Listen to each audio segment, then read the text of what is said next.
Selamat datang pemirsa. Anda kembali bersama Menyingkap Fakta. Kali ini, kami akan membongkar sisi tersembunyi dari sebuah peristiwa besar yang sedang menjadi perhatian publik. 3 tentara Indonesia gugur, bukan di medan perang terbuka, tapi di wilayah yang disebut sebagai zona perdamaian. Lalu pertanyaannya, bagaimana mungkin pasukan yang seharusnya netral dan dilindungi justru menjadi korban dalam konflik yang seharusnya mereka jaga agar tidak meluas?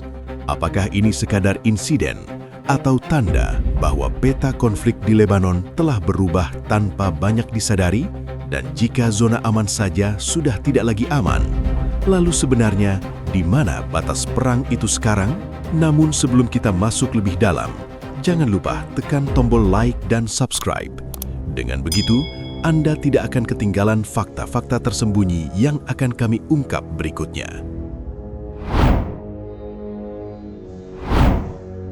Pada 29 Maret 2026, satu kejadian mengubah cara banyak orang melihat misi perdamaian.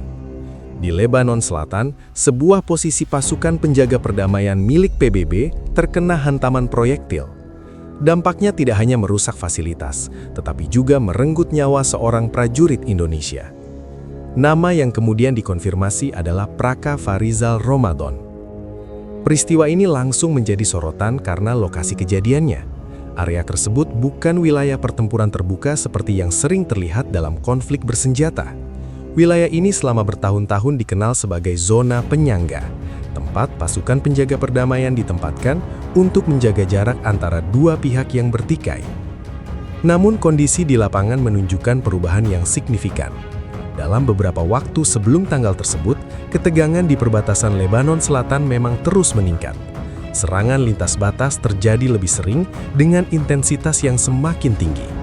Artileri mulai ditembakkan secara berulang, menandakan bahwa situasi sudah tidak lagi stabil. Ketika proyektil mengenai posisi pasukan penjaga perdamaian pada 29 Maret 2026, itu menjadi tanda bahwa wilayah yang sebelumnya dianggap aman mulai kehilangan statusnya. Tidak ada lagi pemisahan yang benar-benar tegas antara zona konflik dan zona netral. Yang membuat situasi ini semakin penting untuk dipahami adalah peran pasukan tersebut. Mereka tidak ditugaskan untuk menyerang atau mengambil bagian dalam operasi militer. Tugas mereka adalah menjaga stabilitas, memantau pergerakan, dan memastikan bahwa kedua pihak tidak melanggar batas yang telah disepakati. Namun dalam kondisi konflik yang terus berkembang, peran tersebut menjadi semakin sulit dijalankan. Ketika serangan tidak lagi terarah pada target militer tertentu, maka siapapun yang berada di wilayah tersebut bisa terdampak, termasuk pasukan yang seharusnya dilindungi oleh status netral. Peristiwa ini juga menunjukkan bahwa dinamika konflik telah berubah. Dulu, garis pemisah antara dua pihak cukup jelas. Ada batas yang bisa dikenali dan ada aturan yang relatif dihormati. Sekarang, batas itu mulai menghilang.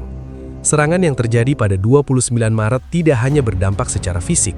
Secara strategis, ini menunjukkan bahwa kontrol terhadap wilayah tersebut mulai melemah. Ketika sebuah zona penyangga tidak lagi mampu melindungi pihak netral, maka fungsi utamanya ikut dipertanyakan. Di tengah situasi ini, posisi pasukan penjaga perdamaian menjadi semakin rentan. Mereka tetap menjalankan tugas seperti biasa, berada di titik-titik yang telah ditentukan, melakukan pengawasan, dan menjaga stabilitas. Tetapi di saat yang sama, lingkungan di sekitar mereka tidak lagi mendukung keamanan tersebut. Inilah yang membuat kejadian pada 29 Maret 2026 menjadi sangat penting. Bukan hanya karena adanya korban, tetapi karena makna di baliknya. Zona yang selama ini dianggap aman, ternyata sudah tidak lagi memiliki perlindungan yang sama. Perubahan ini tidak terjadi secara tiba-tiba. Ini adalah hasil dari eskalasi yang berlangsung perlahan namun konsisten. Ketika intensitas konflik meningkat, dampaknya tidak hanya dirasakan oleh pihak yang terlibat langsung, tetapi juga oleh pihak ketiga yang berada di sekitarnya. Dan pada titik ini, satu hal mulai terlihat dengan jelas. Keberadaan pasukan penjaga perdamaian tidak lagi menjamin keamanan seperti sebelumnya.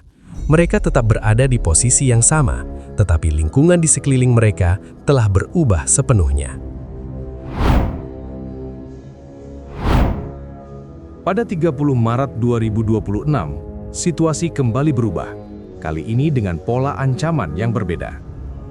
Dua prajurit Indonesia gugur saat menjalankan patroli rutin di wilayah yang sama, Lebanon Selatan. Tidak ada baku tembak, tidak ada kontak langsung dengan pihak lawan. Yang terjadi adalah ledakan di pinggir jalan yang muncul tanpa peringatan.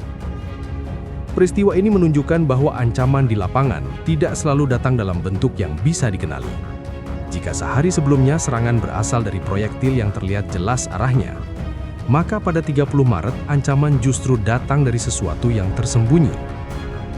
Ledakan di pinggir jalan seperti ini seringkali dikaitkan dengan perangkat peledak improvisasi atau sisa konflik yang belum sepenuhnya dibersihkan. Dalam wilayah yang telah lama menjadi arena ketegangan, banyak potensi bahaya yang tertinggal dan tidak selalu bisa dipetakan secara akurat. Inilah yang membuat situasi semakin kompleks. Ancaman tidak hanya datang dari satu pihak, dan tidak selalu bisa ditelusuri dengan cepat. Dalam kondisi seperti ini, menentukan siapa yang bertanggung jawab menjadi jauh lebih sulit. Indonesia menyampaikan bahwa kejadian ini terjadi dalam konteks operasi militer yang sedang berlangsung di wilayah tersebut. Artinya, meskipun tidak ada bukti langsung yang mengaitkan ledakan dengan satu pihak tertentu, eskalasi konflik secara keseluruhan tetap menjadi faktor utama yang menciptakan risiko tersebut. Di sisi lain, pihak Israel membantah keterlibatan langsung dalam insiden ledakan yang terjadi pada 30 Maret 2026. Pernyataan ini menambah lapisan ketidakpastian, karena tidak ada kesimpulan yang bisa diambil secara cepat mengenai sumber ancaman. Dalam konflik modern, situasi seperti ini bukan hal yang jarang terjadi. Ketika banyak aktor terlibat dalam satu wilayah, baik secara langsung maupun tidak langsung, maka jalur tanggung jawab menjadi kabur. Serangan bisa terjadi tanpa klaim, tanpa identitas yang jelas, dan tanpa pola yang mudah diprediksi. Bagi pasukan penjaga perdamaian, kondisi ini menciptakan tantangan yang sangat besar. Mereka tidak hanya harus menjalankan tugas pengawasan, tetapi juga harus menghadapi risiko yang tidak terlihat. Tidak ada garis depan yang bisa dijadikan acuan, dan tidak ada arah pasti dari mana ancaman akan datang. Patroli yang dilakukan pada 30 Maret merupakan bagian dari rutinitas. Aktivitas ini dilakukan untuk memastikan situasi tetap terkendali dan untuk memantau pergerakan di wilayah tersebut. Namun dalam lingkungan yang telah berubah, rutinitas tersebut justru menjadi momen yang paling berisiko. Ledakan yang terjadi bukan hanya menunjukkan adanya bahaya fisik, tetapi juga menggambarkan bagaimana karakter konflik telah berubah dari sesuatu yang terstruktur menjadi sesuatu yang tidak terduga. Ketika ancaman tidak lagi bisa dipetakan dengan jelas, maka semua pihak yang berada di wilayah tersebut berada dalam kondisi yang sama rentannya. Tidak peduli apakah mereka terlibat langsung dalam pertempuran atau tidak. Peristiwa pada 30 Maret 2026 memperjelas bahwa medan konflik tidak lagi memiliki batas yang pasti. Ancaman bisa muncul di tempat yang sebelumnya dianggap aman, dan bisa terjadi pada saat yang tidak terduga. Dalam kondisi seperti ini, keberadaan pasukan netral tidak lagi menjadi jaminan perlindungan. Mereka tetap menjalankan mandatnya, tetapi risiko yang dihadapi telah berubah secara fundamental. Dalam rentang 29 hingga 30 Maret 2026, dua pola ancaman berbeda terjadi dalam waktu yang sangat berdekatan. Satu berasal dari serangan yang terlihat jelas, satu lagi muncul dari ancaman tersembunyi yang tidak dapat diprediksi. Kombinasi ini menunjukkan bahwa karakter konflik di Lebanon Selatan telah mengalami perubahan yang signifikan. Perubahan ini tidak hanya berdampak pada intensitas kekerasan, tetapi juga pada struktur keamanan yang selama ini dibangun. Pasukan penjaga perdamaian ditempatkan untuk menjaga stabilitas, mengawasi pelanggaran, dan memastikan bahwa konflik tidak meluas. Namun ketika mereka sendiri menjadi korban, fungsi tersebut mulai kehilangan efektivitasnya. Pada 31 Maret 2026, Indonesia secara resmi menyampaikan kecaman dan menuntut investigasi penuh melalui PBB. Pernyataan ini menegaskan bahwa kejadian yang terjadi bukan hanya insiden biasa, tetapi sesuatu yang perlu dijelaskan secara menyeluruh. Ada kebutuhan untuk mengetahui apa yang sebenarnya terjadi di lapangan dan siapa yang harus bertanggung jawab. Di sisi lain, respons dari pihak yang terlibat dalam konflik tidak memberikan kejelasan yang cepat. Tidak ada pengakuan langsung yang mengarah pada satu sumber ancaman tertentu. Situasi ini mencerminkan kondisi konflik yang semakin kompleks, di mana informasi tidak selalu tersedia secara utuh dan transparan. Ketika struktur keamanan mulai melemah, maka dampaknya tidak hanya dirasakan oleh pasukan penjaga perdamaian. Wilayah yang sebelumnya menjadi zona penyangga mulai berubah menjadi area dengan tingkat resiko tinggi. Pergelakan menjadi lebih terbatas dan setiap aktivitas di lapangan harus dilakukan dengan kewaspadaan ekstra. Dalam kondisi seperti ini, garis pemisah antara wilayah aman dan wilayah konflik menjadi semakin tipis. Tidak ada lagi batas yang benar-benar tegas. Semua area berpotensi menjadi titik rawan, tergantung pada dinamika yang terjadi di sekitarnya. Perubahan ini juga menunjukkan bahwa konflik tidak lagi berjalan dengan pola yang dapat diprediksi. Tidak ada satu front utama yang menjadi pusat perhatian. Sebaliknya, tekanan muncul dari berbagai arah dengan bentuk yang berbeda-beda. Bagi pasukan penjaga perdamaian, hal ini menciptakan dilema. Mereka tetap harus menjalankan mandat untuk menjaga stabilitas, tetapi pada saat yang sama harus beroperasi di lingkungan yang tidak lagi stabil. Resiko yang dihadapi tidak hanya berasal dari konflik aktif, tetapi juga dari ketidakpastian yang melekat pada situasi tersebut. Peristiwa yang terjadi pada akhir Maret 2026 menjadi indikator bahwa pendekatan lama dalam menjaga perdamaian mungkin tidak lagi cukup.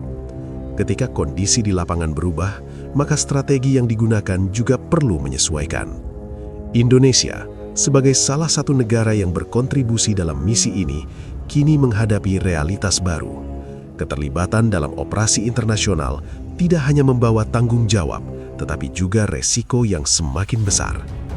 Perubahan karakter konflik ini menjadi perhatian penting dalam dinamika geopolitik kawasan, bukan hanya karena dampaknya terhadap pasukan penjaga perdamaian, tetapi juga karena implikasinya terhadap stabilitas jangka panjang. Dalam situasi seperti ini, setiap perkembangan di lapangan memiliki arti yang lebih besar, bukan hanya sebagai kejadian terpisah, tetapi sebagai bagian dari pola yang terus berkembang. Dalam dinamika konflik yang terus berubah, satu hal menjadi semakin jelas. Batas antara aman dan berbahaya tidak lagi bisa ditentukan dengan pasti. Kehadiran pasukan penjaga perdamaian yang seharusnya menjadi simbol stabilitas, kini justru berada di tengah ketidakpastian yang semakin luas. Setiap kejadian bukan hanya mencerminkan situasi di lapangan, tetapi juga menunjukkan arah perubahan konflik yang semakin sulit dikendalikan. Demikian rangkaian fakta yang berhasil kami singkap hari ini. Jangan lupa subscribe ke channel Menyingkap Fakta dan aktifkan lonceng notifikasi, agar Anda tidak ketinggalan pengungkapan fakta-fakta penting lainnya. Menyingkap Fakta, mengungkap kebenaran di balik setiap peristiwa. Sampai jumpa pada fakta berikutnya.